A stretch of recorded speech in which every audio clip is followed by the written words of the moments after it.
Good morning, everybody. My name is Zinat Rahman. I'm the Executive Director of the Institute of Politics. Welcome. Welcome you to a discussion with Representative Hakeem Jeffries, moderated by IOP Founding Director David Axelrod. Before we begin, I just want to go over some really exciting events that we have this week in the hopes that you will attend. So tomorrow, October 20th at 5:30 p.m. at the Quadrangle Club, we'll have a discussion regarding congressional redistricting with Dave Wasserman of the Cook Political Report and Ali Mutnick of Politico, who will be in conversation with Adam Kincaid of the National Republican Redistricting Trust and Kelly Burton of the National Democratic Redistricting Committee. And then we have a few student-only fellow seminars this week that are really exciting. Today, Russell Moore at 12:30, Evangelical Christianity and Electoral Politics. At 3:30, Catherine Bertini and Earther & Cousin will be talking about no security without food security. Tomorrow, Lutfullah Najafizada, who is here, welcome, and we'll be speaking about how the Taliban took over a country in less than 100 days. And then on 10/21, Tony Fabrizio is going to talk about the issues that drove the GOP yesterday and today. So the fellow seminars are student only, and you could just go to our website to sign up for those. Hope to see you guys there. Audience questions. After the moderated discussion, we'll open up the floor to take questions from you in the audience. Please line up to ask your questions. And everybody's welcome at the microphone. Keep your mask on, and we will give priority to student questions. Please make sure your cell phones are on silent. Food is on the tables on the side. There will be food on those tables on the side to take with you to eat after the event. And it is now my pleasure to introduce Congressman Hakeem Jeffries, Chairman of the House Democratic Caucus and the 5th highest ranking Democrat in House leadership. I turn it over now to David Axelrod, IOP's Founding Director. Thanks, Zinat. So the idea is you participate in this program and then we feed you when it's over, if you were following along here. Congressman, it's great to see you again. Thank you for being here. Great to be here. I know that you'd probably rather be in Washington voting on the reconciliation bill, on the infrastructure bill. When's that going to happen, by the way? Well, it's going to happen, and I'll be en route back to Washington right after this discussion, and it's great to be here. Last time I was at the Institute of Politics, it was in January of 2019, on the day of the polar vortex. And so I appreciate this unseasonably warm weather here. No, well, as we were planning this, we knew the day was going to be just like this because we felt so bad about what happened to you last time. So it worked out. But I think that President Biden promised that he was going to build back better. And that wasn't just a campaign slogan. I think it was a moral imperative because he recognized in the midst of the pandemic, where the American people were dealing with so much pain, suffering, and death, both a public health crisis and an economic crisis, that while certainly we needed to rebuild and emerge from that moment, we couldn't go back to pre-pandemic normal. Because prior to the pandemic, half the American people reported that they couldn't afford a sudden, unexpected $400 expense. Half the American people in the wealthiest country in the history of the world, unacceptable to return to that. So I think this is a transformative agenda that we are going to get over the finish line, but transformational things take time. And it's my hope that we'll be able to land these planes in the next few weeks. That's the objective. But as President Biden said, when he came to see us a few weeks ago, he said it may take 6 hours, it may take 6 days, 6 weeks, but we're going to land these planes and we're going to get it done. Yeah, I guess the question is, can you land them on the same runway at the same time, which is what some people are asking. So before you came to Congress, I was there in the White House when we did the Affordable Care Act. And we had much larger majorities than you had now. So I have a great deal of sympathy for the task. But there are, I think, people who ask, you've got the White House, you've got the House, you've got the Senate, just do it, like this Nike says, right? Just do it. So explain why you can't just do it. Well, it's a great question, and I think you provided an important reference point.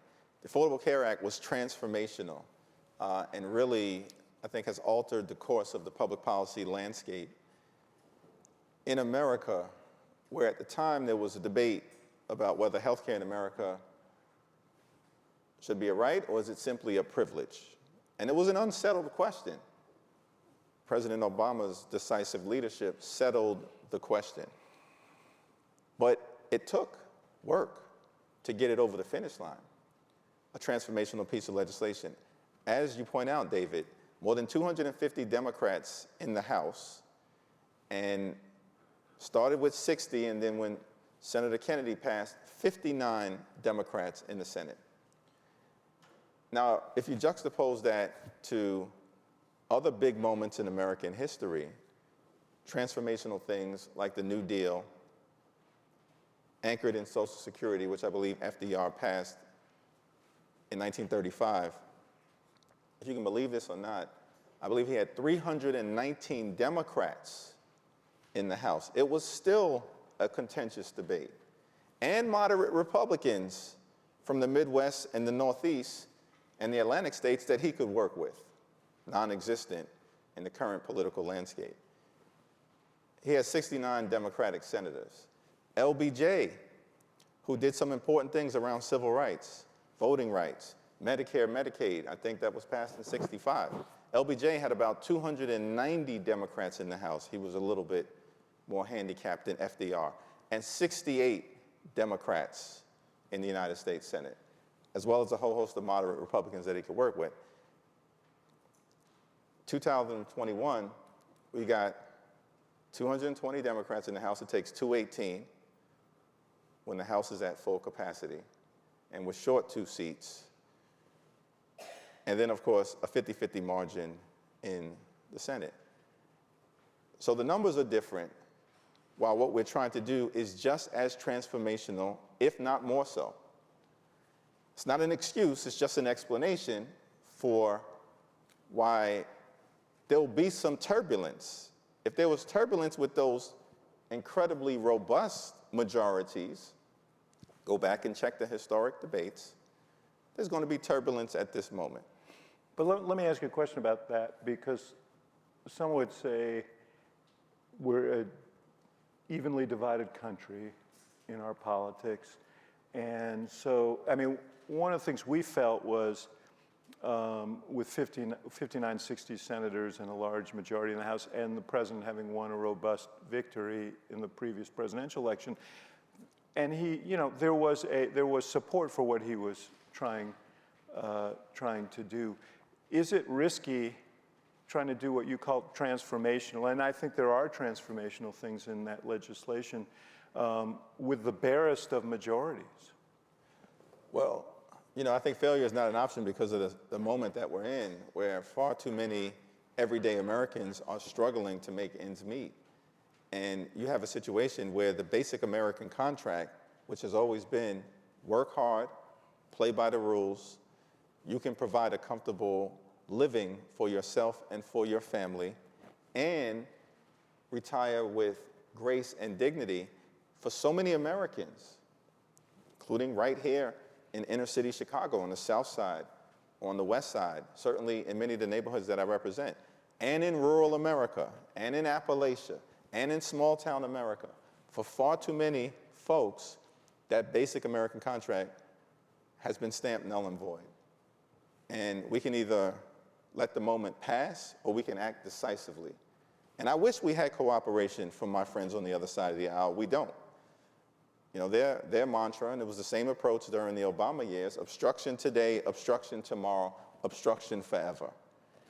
And so I think we have no choice but to act decisively. And the things we are trying to do are widely popular with the American people, creating good-paying American jobs through investing in our crumbling infrastructure, investing in home care, investing in child care, continuing the child tax credit, which helps working families, middle-class families, and low-income families, dealing with climate change and the climate crisis with the fierce urgency of now, because there is no planet B. You can go through the entire list. universal pre-K for 3- and 4-year-olds, access to community college. Every single one of these public policy objectives is widely popular with the American people, Democrats, independents, and simple plus majorities of Republicans. So I think we have the high ground in terms of being able to act even with the narrow margins. So let me ask you, how many of those things do you think the American people, the average person, if you grab someone on the street here, how many of those priorities would they know is in this legislation? And I ask you that because you are a master communicator. People have been listening to you for 10 minutes. They get that sense. Before you had your current position, you were in charge of messaging for the House.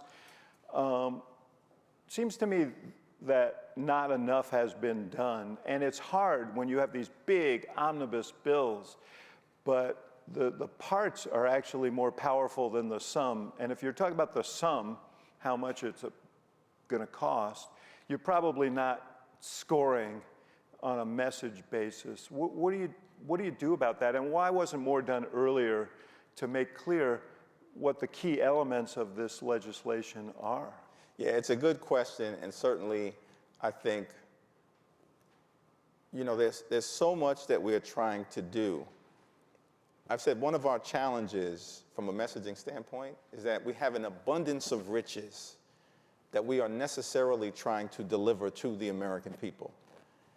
And that has, I think, if we're all being honest with ourselves, created some messaging challenges. Now, when we get this done, I think we'll have a real opportunity over a year to be able to communicate what we've done for the American people, why we've done it, and the difference that I think it will make in their lives and their future moving forward, which they should start to also feel. But I think whenever you are working on big pieces of transformative legislation, there's a lot of fine print. And the messaging challenge that we as a party have always confronted, and there's an explanation for it, is that Republicans talk in headlines and Democrats talk in fine print. Now, we talk in fine print for a reason, because we actually care about governing.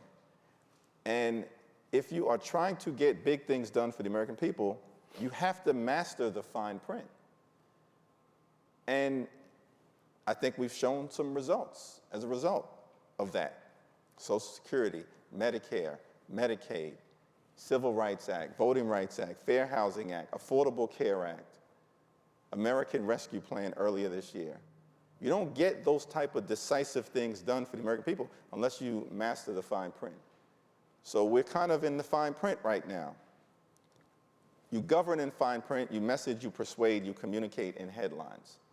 Certainly, I think we'll have to increase our intense focus on messaging in headlines as we are landing this plane and as we are talking about the benefits of what we've just done moving forward. Yeah, you mentioned the American Rescue Act. That included the child tax credit, which people are now receiving and so on. It was one thing you hear is that people don't actually associate it necessarily with the president, with, President Trump, who was less inhibited in many ways. That's a generous way to describe it. Yes.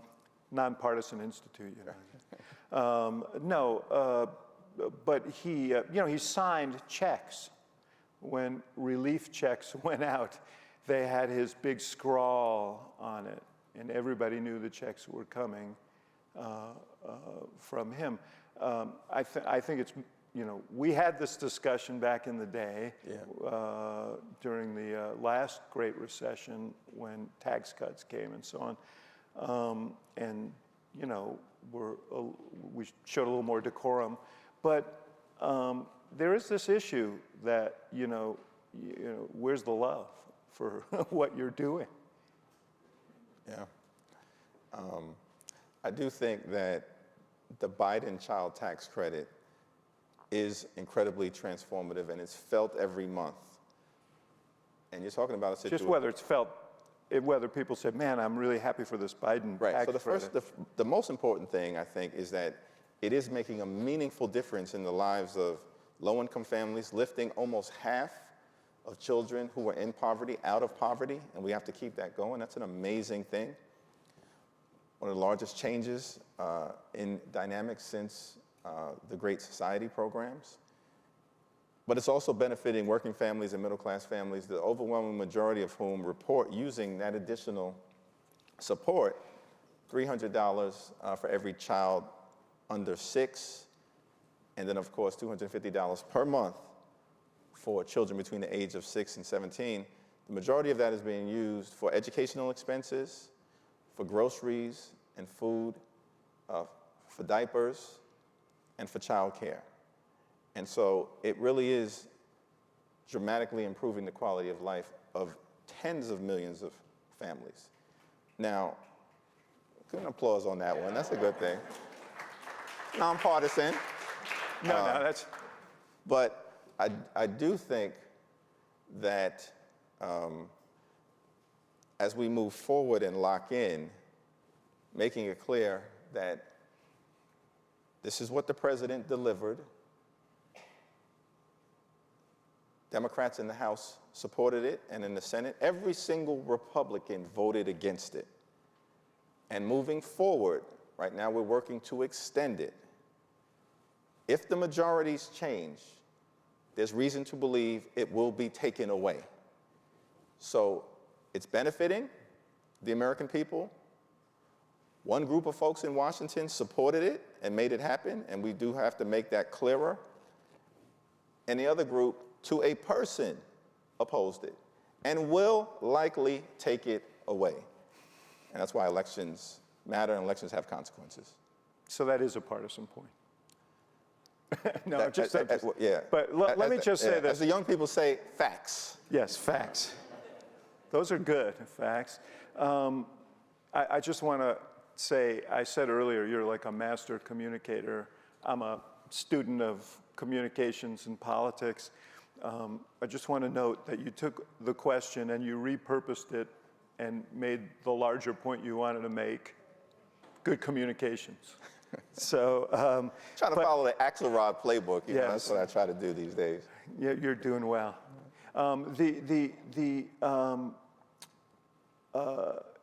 The question is, now you start with a 3.5 trillion. Sorry, I come from a era when a billion was like a lot of money. 3.5 trillion. You're now, everyone agrees that this bill is going to be smaller, probably in the range of the low 2 trillion. You're having to squeeze a $3.5 trillion worth of toothpaste into a $2.2 trillion tube. We could have a long discussion about how you arrive at 2.2 trillion, and I mean, we went through this on some stuff when I was there, but that's irrelevant. Point is, you have to do it now. And you mentioned the child tax credit. Senator Manchin has said he thinks all these things should be means tested. There are other things that there's a big debate about, maybe cutting some full programs out or just reducing the length of time and essentially daring the Republicans to end what you say, and I think correctly, are broadly supported programs. How do you get the $3.5 trillion worth of toothpaste into the $2.2 trillion tube and get everybody to follow you? Yeah, well, those are discussions that I think are going to increase with intensity over the next few weeks. But President Biden came to see us, as I mentioned, came to the House Democratic Caucus, and he said a couple of important things. One, he said, he's not focused on the number. He understands that, and this has been publicly reported, that the $3.5 trillion framework was always a ceiling as it relates to what we thought could be possible to achieve all of these public policy objectives. But that you have to get to 50 votes in the Senate, and the number will land a little bit short of that. Still enormously transformative wherever it lands. And I think the range that he presented was somewhere between 1.9 and 2.2. But the more important point that President Biden made is that let's focus on what we're for, what we are trying to accomplish for the American people, and how we get that done. And, you know, to some degree, you made the point, David, that the budget reconciliation process is a process that's envisioned over a 10-year period of time. That's the window. But you can shorten the window in certain areas and then live to fight another day. And I think one of the things that is being contemplated, to use an example, while I would support a 10-year extension of the Biden child tax credit and think it should be made permanent, there's some debate right now as to whether you shorten that window and live to fight another day. Understanding the dynamics, for instance, around the Affordable Care Act. When you deliver good public policy to the American people, it's very difficult to take it away. And that's one of the lessons. And is that your preference? Would your preference be to look at that rather than throw whole programs out? Well, I don't want to get out ahead of the... No, get out ahead of them. I don't want to get out ahead of the debate, and because it is going to be an active discussion, and I think it's important to hear different perspectives because there's so much passionate interest correctly within Democrats in the House in all of these areas because all of them are so important and so significant that we're going to have to make some difficult choices. But the president also said, and he was correct, this won't be our only opportunity to act decisively on behalf of the American people. You know, one historic example that I often refer to when we're having these debates about what we can achieve and living to fight another day is that the original Civil Rights Act contained the Voting Rights Act provisions that ultimately became the '65 Voting Rights Act. But in '64, it wasn't sustainable for different reasons to be able to get both the crushing blow that the '64 Civil Rights Act dealt to Jim Crow and the Voting Rights Act provisions that Dr. King and others viewed as critical to the civil rights agenda. And President Johnson and Dr. King and civil rights advocates made what I believe was the correct and mature decision to say, we're going to push this as far as we can right now in '64, and we're going to get the '64 Civil Rights Act over the finish line and crush Jim Crow. And they did it.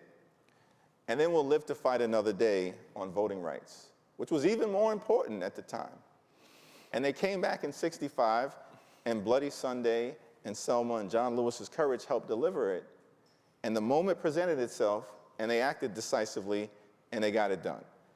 And I think that is a potential pathway for us if we're not able to get over our policy priorities in this version of the Build Back Better Act. The difference, of course, is that there is, and you can't acknowledge this, I'm not going to ask you to acknowledge it, but there's widespread concern that Republicans might take over the House. You only have on paper, a 5-vote margin, and with redistricting, the headwinds that incumbent parties have, there's a better than even chance that Republicans will take over. So doesn't that help inform the desperation that people feel to get their priorities in what many have described as a once-in-a-lifetime opportunity to do these transformative things that you're talking about? I mean, far be it from me to disagree with David Axelrod, but I think, I wouldn't say better than even. I think you're correct that history tells us that I think the average party in power during their first term loses around 27 seats. We've got a 4 or 5 vote margin when we're at full capacity. Yeah. I'm not a math major, but that doesn't sound right. good. Correct. Those are tough numbers. Those are rough numbers. I'm not going to be Pollyannic about that fact. But we also are in the midst of a once-in-a-century public health crisis, and Joe Biden, I think, is leading the way in terms of crushing the virus, a related economic crisis, a racial justice crisis. The other side is on the wrong side of that. Instead of running toward democracy in the aftermath of the insurrection, they're running away from democracy and have doubled and tripled down on voter suppression efforts, which we have to address. That can't help. That can't help, but the Senate's going to act tomorrow on the Freedom to Vote Act. We should get to that, but go ahead. I anticipated that you would potentially raise You that pitch question. and I'll catch. And I think that you've got all of these crises that we're confronting. And history also tells us that in crisis moments where there is decisive presidential leadership, and there are ebbs and flows in presidential popularity, but I think Joe Biden emerges from this moment with a better economy and the virus moving in the right direction, we'll be in a stronger position as we face the midterms. Okay, but fair to say people feel some sense of urgency Correct. about getting their priorities spoken for in this. And by their priorities, these are big priorities. They're not personal priorities. Right. They're priorities for the country.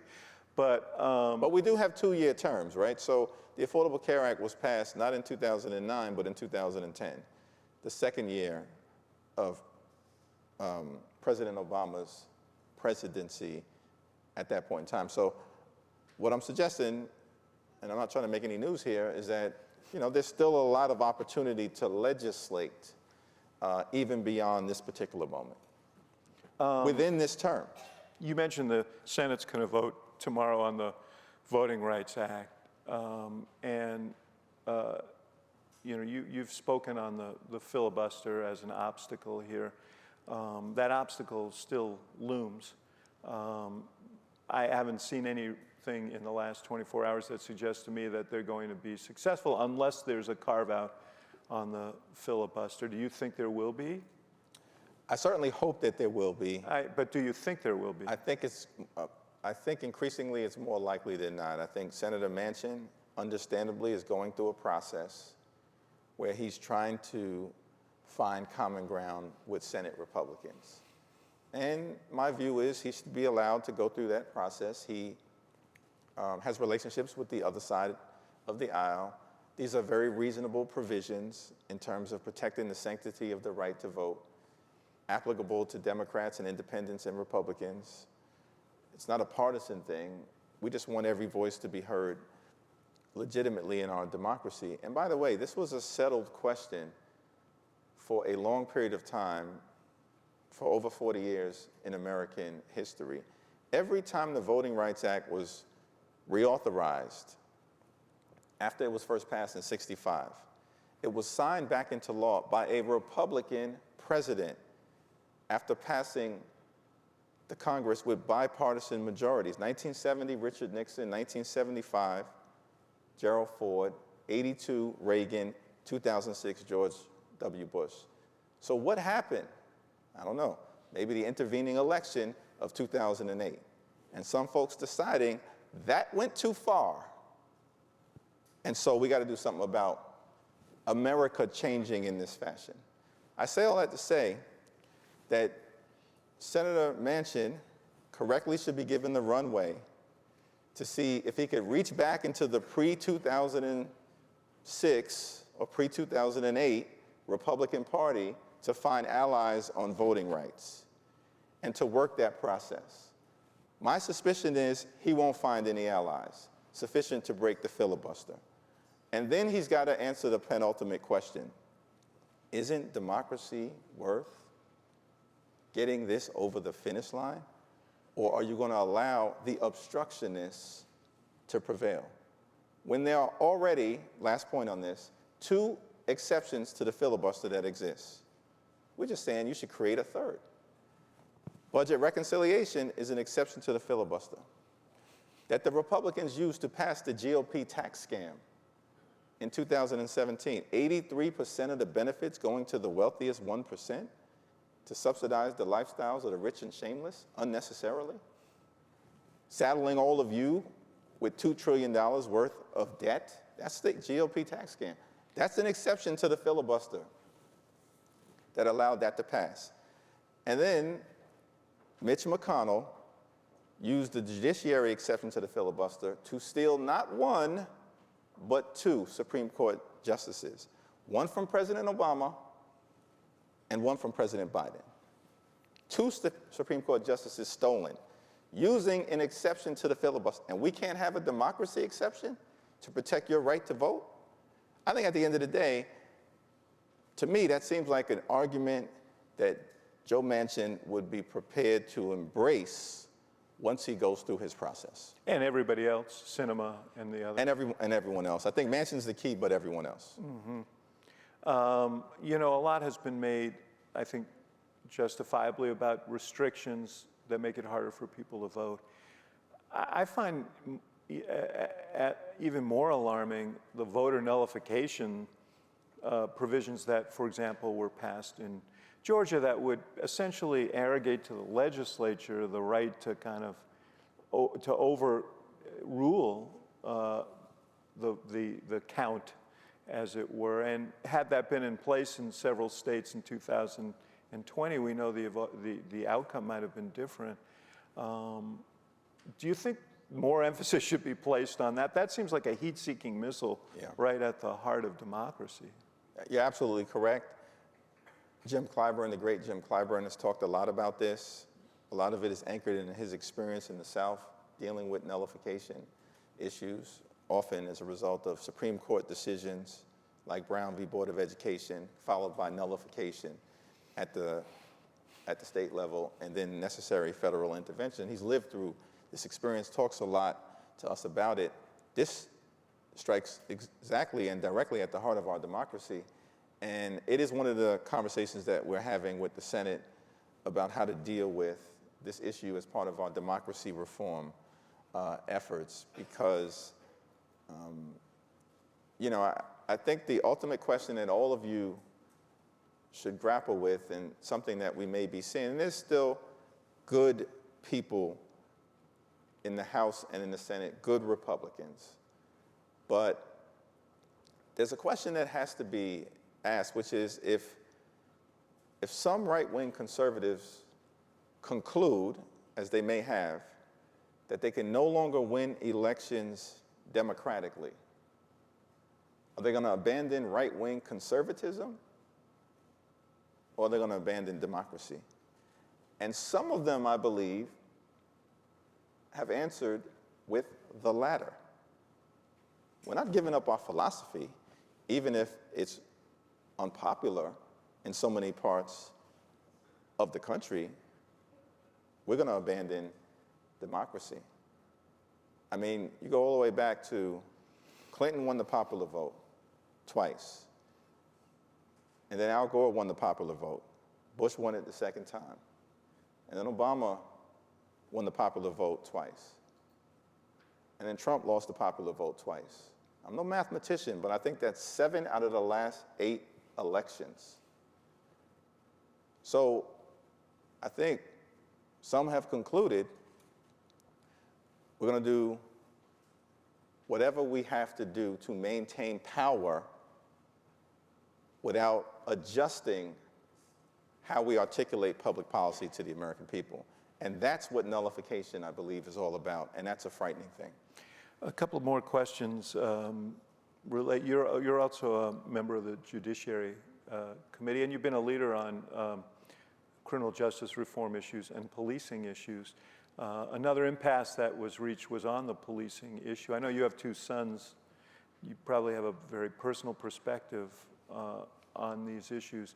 Where does that stand? And what, you know, you have a new mayor in New York, who you know well, former borough president from the borough you represent, who is a former police officer, and he ran a campaign that basically said we have to find the balance between rights, which are undebatable, and safety, which is unsacrificable. Yeah. Where are we right now on all these issues? Well, you know, we passed the George Floyd Justice and Policing Act, which would have been, you know, a transformative bill had we gotten it to President Biden's desk.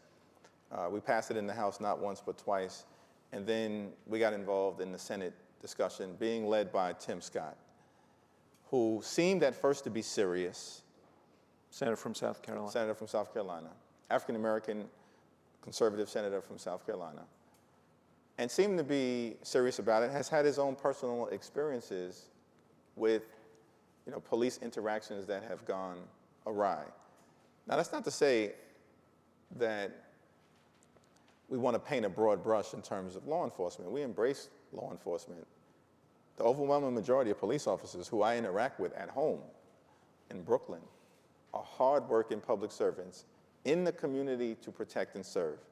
But we cannot deny that we have a police violence problem in America, a police brutality problem in America, a police use of excessive force problem in America, often a lack of accountability, and it disproportionately impacts low-income communities of color, particularly African-American men. We've all seen it. And if the political realities of the moment don't allow for us to get this legislation over the finish line because Senator Scott has, at the moment, walked away from it, we can't give up. Just like those civil rights activists and foot soldiers didn't give up. You know, after trying in the 50s into the early 60s and they couldn't get civil rights legislation over the finish line, they didn't give up. Because the arc of the moral universe, as Dr. King said, bends toward justice. So we have to keep it going. And it is personal. Like the George Floyd killing, that wasn't brought to me by my chief of staff, a fellow member of Congress, my legislative director. It was brought to me by my then 15-year-old son, who said, "Dad, it's happened again. What are you going to do about it?" And we just have to do something about it. Can't have an America where I have to have the same conversation with my son, my two African-American sons, about what to do when stopped by the police. So when one of them comes to me and says, "I'm going to go participate in these protests," I said, "As long as you ain't protesting me." But, "Oh, I'm going to go, I'm out on the streets." I said, "Well, okay, it's hot out there, right? Streets are hot. And if you make sure you carry your identification, your school ID, you may have been 16 at the time, make sure you carry your school ID, 1. 2, because if you don't have an ID, you're going to be jammed, and that's a reason that they may use to just take you in. Then if they take you in, and they're being aggressive about it, just don't react. Be calm, cool, and collected. Even if they are being unnecessarily and illegitimately aggressive, because if you react, it could go wrong, and you might not make it back home." I have to say this to my 16-year-old son. And then I said, if they accuse you of doing something that you know you didn't do, and then lie to you and say, "Well, if you sign this paper, it'll all go away," do not believe them, because it will not. But the law permits them to lie to you. So just ask for your parents. Now, I've got to have this conversation. It's been colloquially referred to as the talk with my two sons. 30 years after my father had the same conversation with my brother and I. That's how I know how to say exactly what I need to say. This is America. We have to solve that problem. I don't want my grandkids to have the same conversation that my father had with me and I had with my two sons with their children. So we will get it done. We will not give up. Right now, the pathway is through administrative action, and the Justice Department and the Attorney General will be before us on Thursday, and I'll probably ask them a few questions about this. We're going to be taking questions in just a couple of minutes, so you can queue up here in the center aisle, and we'll prioritize students first. I'd like to alternate men and women here to the extent possible. There's a mic back there. Let me ask you two more quick questions. One is very complex, and so it's unfair to ask you this late, but just a general kind of sense. You're also on the subcommittee that deals with internet issues. Yeah. Do you expect significant action from Congress to deal with the abuse of social media? We talked about issues affecting our democracy. This is one of them, the spread of disinformation, the pernicious role of algorithms driving people toward conspiracy theories and disinformation and inflaming people. do you expect that there'll be significant action on the part of Congress? I do, and there should be, because, and I think you sort of locked in on the exact problem that we have, which is intentional decisions are being made using algorithmic bias to facilitate the spread like wildfire of hatred, misinformation, and conspiracy theories. That's not a tolerable business practice, and it has real consequences. We've seen at least 3 major ones in the last few years. What happened in 2016, connected to Russian interference in the election and their ability to manipulate parts of the electorate with disinformation. What's happening with COVID right now, and what happened in facilitating the January 6th insurrection. I mean, we've got 3 real-world examples of the problem right in front of us. I think we have to act, and I believe we will. And then the last thing is, got a lot of young people here.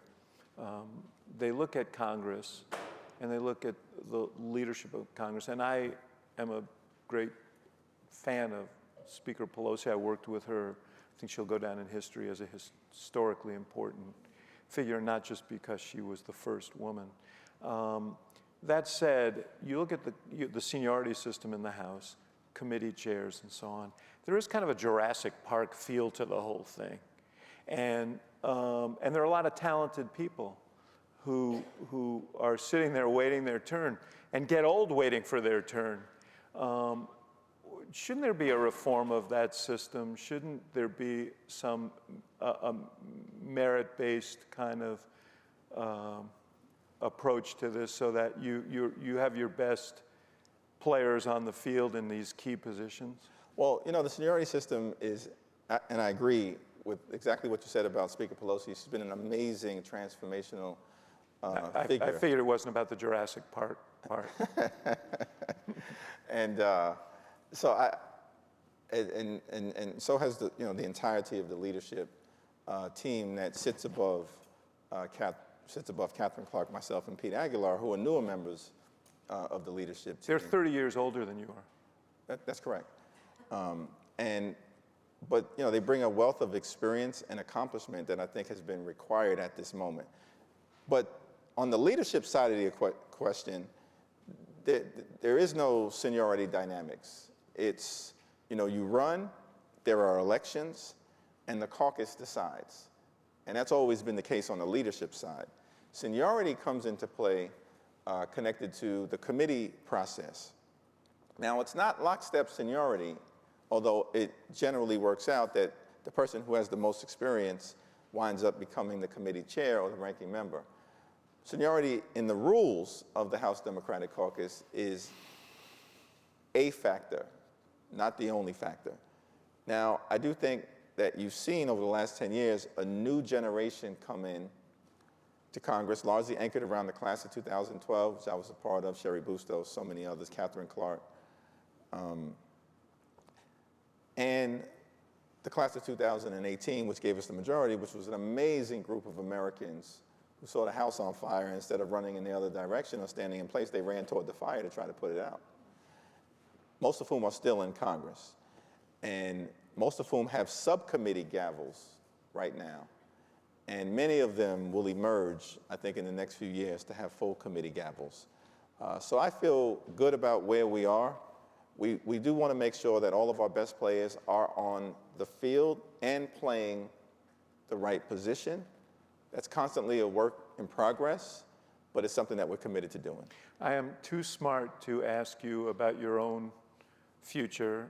Let's just stipulate that your name is widely circulated as someone who might replace the speaker. And as you point out, that is an election of the caucus. I will spare you the gymnastics of avoiding answering that question, and we'll go to questions from the audience. Hi, so I'm Jacob. I'm a first year at the college, and I was just wanting to ask you about the Equality Act, because I know the House passed it earlier, but it seems pretty dead on arrival in the Senate, as it doesn't even have 50 co-sponsors. And I was just wondering, like, what you think the lay of the land is on, like, getting LGBTQ rights passed, especially with the Republican assault on them. Yeah, no, thank you for that very important question. And as you pointed out, we've passed the Equality Act in the House.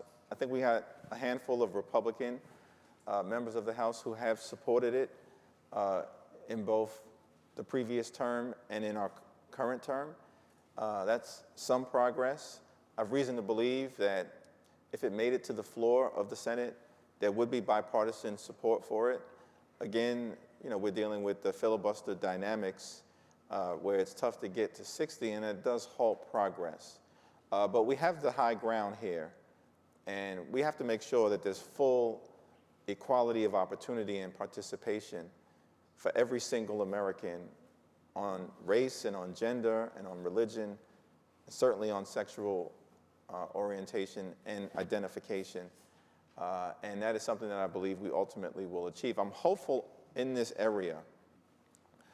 The first meaningful vote that I ever cast as a public servant was on marriage equality in 2007, when there were Democrats in the state assembly who voted against it. And ultimately, just a few years after that, after voting on marriage equality 4 different times, but it was dead on arrival in the New York State Senate, we ultimately got it over the finish line. And it was supported by Democrats and a handful of Republicans. So I think over time, on this issue, the Equality Act will become law. All right, thank you. Wait, before you come forward, speaking of equality of a different sort, I had asked that we alternate male, female, kind of, so. Hello, hi, my name is Camelia. I'm a first-year MPP student at Harris. I'm originally from New York, Brooklyn, so really excited to hear from you. Brooklyn is always in the house. Yeah, we appreciate that. So my question was, do you still think the Electoral College has purpose in terms of the fact that, like, obviously popular vote seems to be a little bit more significant, yet in the end, the electoral vote wins? Like, what are your thoughts on that? Yeah, I think it's a tough issue. It's part of, the compromises that were undertaken in Philadelphia in connection with the founding of the Republic.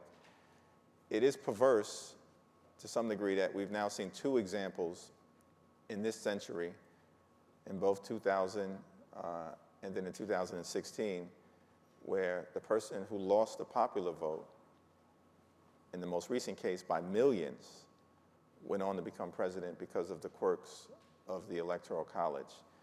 However, because it's in the Constitution, the route to change it is very complicated, because it either means that you've got to pass a constitutional change in the House and in the Senate at a 2/3 threshold. It's signed into law, and then 75% of the states have to ratify the change, which some of the small states are just not going to do it because it gives them outsized, disproportionate power. And there may be some workarounds around the national popular vote, and I'd urge you to kind of look into that movement. You may have already done so, where states could possibly enter into a compact to agree that their electoral college votes will go to the person who wins the national popular vote. And if enough states agree to the compact, then it kicks in, and the popular vote winner will always be the president. And I think that is probably the more likely route. We're still short of the number of states to do it, but it's a more efficient route to achieve the result than a constitutional change. Thank you. Thank you. Hi, my name is Rohil. I'm a first-year undergraduate in the college. So I was just wondering, do you think the unwillingness of the GOP to work across the aisle is more of a kind of Mitch McConnell issue and will stay as he is in Congress, or do you think it's kind of something that's here now but will probably or hopefully go away later? Yeah, it's a good question. I mean, first of all, on Mitch McConnell, he described himself as the Grim Reaper, right? Who does that? This is his description of his role. It is almost Halloween. That's right. And so he's very clear that he's chief obstructionist, Dr. Doom, Grim Reaper. That's who he is. Now, I will say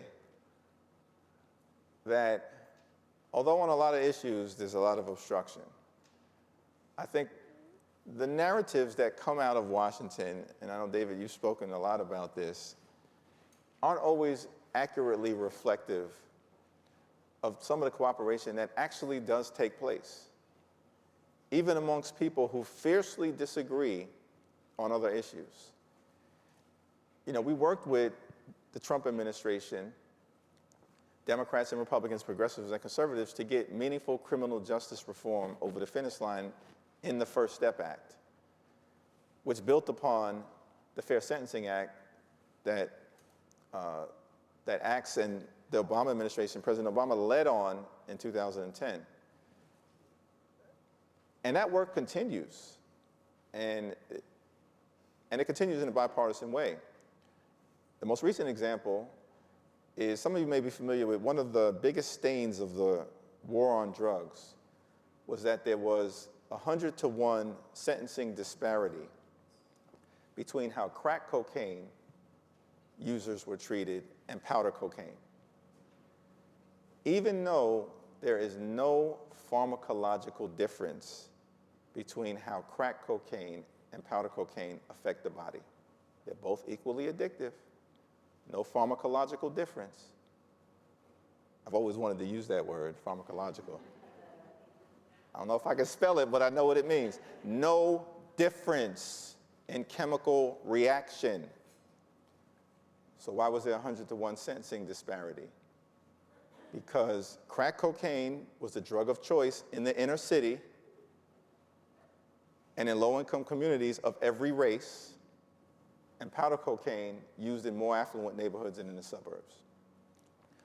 President Obama's leadership dropped that disparity from 100-to-1 to 18-to-1 in the Fair Sentencing Act in 2010. Didn't get a lot of attention. It was significant. Sessions blocked that change from being retroactive as part of when he was in the Senate. As part of the First Step Act, which did a whole lot of other things and has resulted in the release of more than 10,000 people at the federal level, overwhelming majority black men who were there on unjust sentences. We made that 18-to-1 change retroactive. We just passed the Equal Act a few weeks ago that eliminates the crack cocaine, powder cocaine disparity in its entirety. That's why it's called the Equal Act. And makes that change retroactive to reach back in to people who are currently in on unjust sentences. It passed the House 361 to 66. Jim Jordan voted for it. Matt Gaetz voted for it.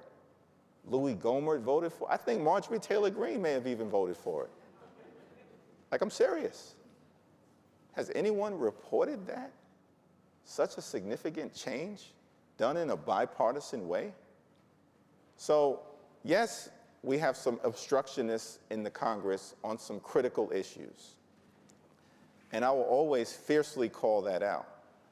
But I also think there's reason to be hopeful that at the same time, there are other areas where we're working on significant issues to the American people, in this case, criminal justice reform, that are underreported and underappreciated.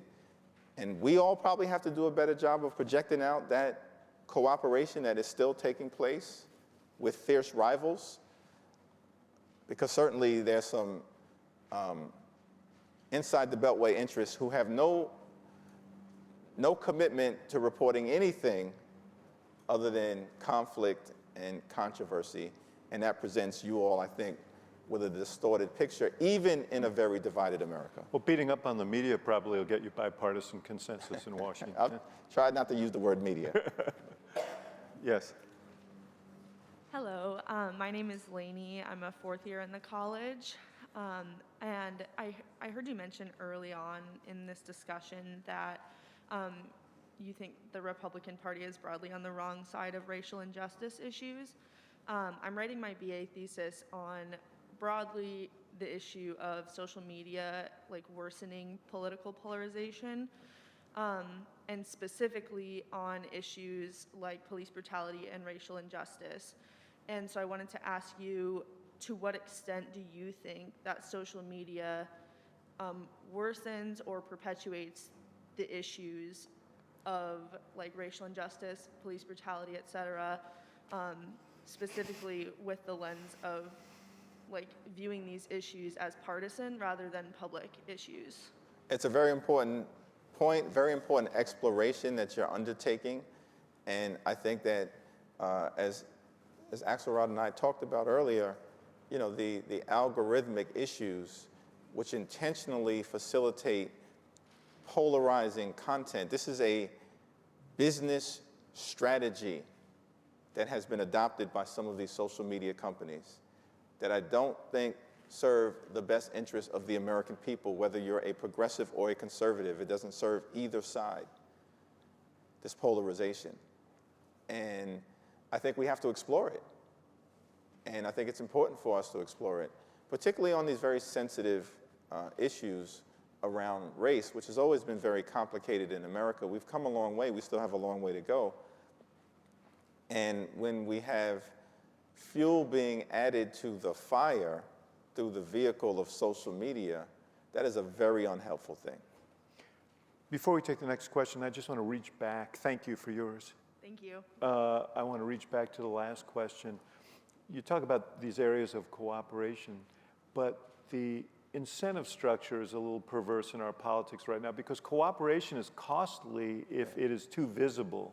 Yeah. How do you overcome that? Because ultimately, people prize their seats. They want to get reelected. If cooperation means they might sacrifice their seats, you know, I always say Profiles in Courage was a thin volume for a reason. It's not the natural act of a politician. What do you do about that?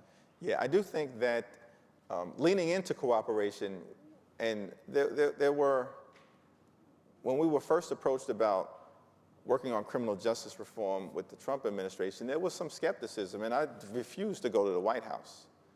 Now, I refused to go to the White House because I didn't want to be caught up in some situation that I had seen around Dreamers and seen around guns, that there's some issue that's in the public domain.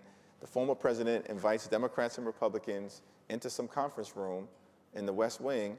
He makes a big show, and then nothing happens. So I said, nope, I'm not going to the White House. But if Jared Kushner wants to come see Cedric Richmond, who was the chair of the CBC at the time, Congressional Black Caucus, and myself, in the member dining room on the Hill, I'm happy to have this conversation. And he came, to his credit. We had the conversation. I looked him in his eyes, talked about his father's incarceration. I knew that there was a real climate for cooperation in criminal justice because of fiscal conservatives, Christian conservatives, and libertarians coming our way. And I said, this is something worth trying to do. And there were some bumps in the road, and some of my friends, you know, on the left were like, you can't trust the Trump administration. You'll never get this done. He's playing you for a fool. But we decided that the urgency of the issue required trying, and we were able to get it done. So I do think that if you can make a substantive difference in the lives of the American people in an area, that they'll embrace cooperation. But you do make a good point, last observation on this, the incentive structure has changed. Someone presented to me something interesting about the Watergate midterm elections in '74. And maybe the students connected to the Institute can confirm this, but I think it was largely accurate. That in that swing election, there were north of 200 seats that could have been won theoretically by either a Democrat or a Republican. Almost half the Congress in a midterm election could lose in a general election. You know what that number is right now? 35 to 40 is the playing field that we operate under, for the most part. Sometimes we go a little bit higher in a swing election, but it's usually 35 to 40. Democrats were at the high end of that in 2018 when we took back the House, 40. So if we were at a place where half the House could lose a general election, that's a different incentive structure than when only a tenth of the House can lose a general election. Because that means that 90% of the House is more concerned about a primary when you're thinking about political survival, where you are worried about someone not getting to your left or not getting to your right. And that's bad for America, that's bad for cooperation, that's bad for finding common ground. So there, I think gerrymandering reform and creating more balanced districts would actually improve the incentive to cooperate within the House, which is the tip of the spear in terms of our democracy. A whole another discussion we should have here sometime. I've got to get you out so that you can solve this problem about these two bills. But so let me take one more question very quickly. Go ahead. And then, if you don't mind, I think we can, just so that there's balance, and we sometimes do this in the House, we'll take two questions together and I'll answer them both at the same time. All right, go ahead. Yeah. So you ask yours and then next question. Hi, Congressman. Thank you so much for being here. My name is Chris. I'm here at the college.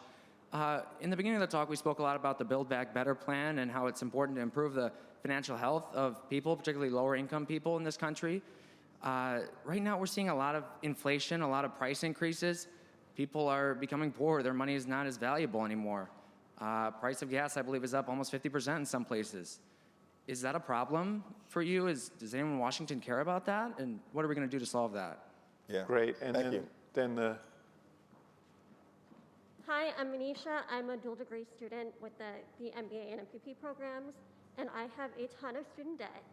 And I know there's been talk about forgiving student loans, and there's been pushback from Biden.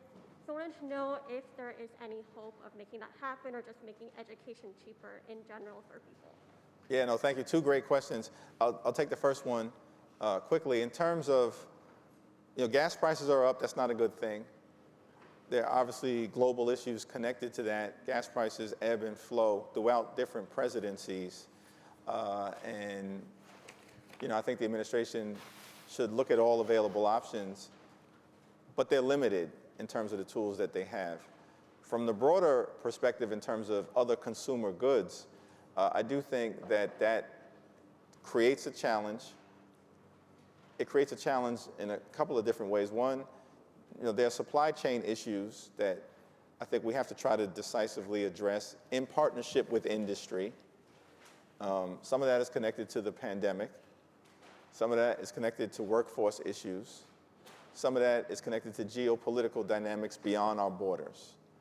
But that the administration has to look at all three of those factors and more to try to decisively deal with it. The other problem that we have in America is that while the productivity of the American worker since the early 80s has increased, I believe, by north of 275%, wages during that same period of time have increased by less than 10%.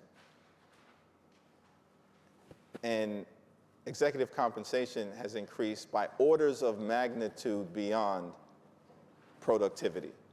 That's an unacceptable situation. And so we have to work collectively to lift up the wages of everyday Americans. And I'm not just talking about a minimum wage, I'm talking about a living wage, so that when people work hard and play by the rules, they can provide for themselves and for their families. So it certainly is a critical issue that I believe the Biden administration is going to address decisively. And on student loans, certainly it's a challenge that I think we have right now north of $1.5 trillion in collective student loan debt in America. And that's a very different kind of debt than the only other form of debt which is higher, which is mortgage debt. And because of it, because of how higher education is now structured, you have young people who may not be able to start a family or purchase a home or even take entrepreneurial risks, right, which may require not having a traditional 9-to-5 job, but are afraid of abandoning a 9-to-5 job because of those student loan payments. That's all bad for the economy. So there's real impact And I think the president has committed to wiping out at least $10,000 worth of student loan debt for everyone. And I believe the administration thinks they have the power to do that via executive order. The debate right now within Congress is that the administration doesn't believe they can go further without legislation. There is legislation to address up to $50,000 of student loan debt, which I support and has a lot of support. And I'm not just saying that because I'm in front of a bunch of students. It's the right thing to do for the reasons that I articulated earlier. But that requires a legislative path. I certainly think the votes exist in the House to do it. As with everything else, struggle in the Senate, but it's something that we're committed to accomplishing. Thank you so much. Thanks for your questions. I do have to, one correction of myself, because we talk about democracy. The people of New York have actually not yet elected a mayor. That will happen in November. Highly likely that Eric Adams will be the next mayor of New York, but he's not mayor yet. So I've thought about that. He's on his way, though. Okay, there you go. Anyway, thank you so much for being here today. Thank you, David.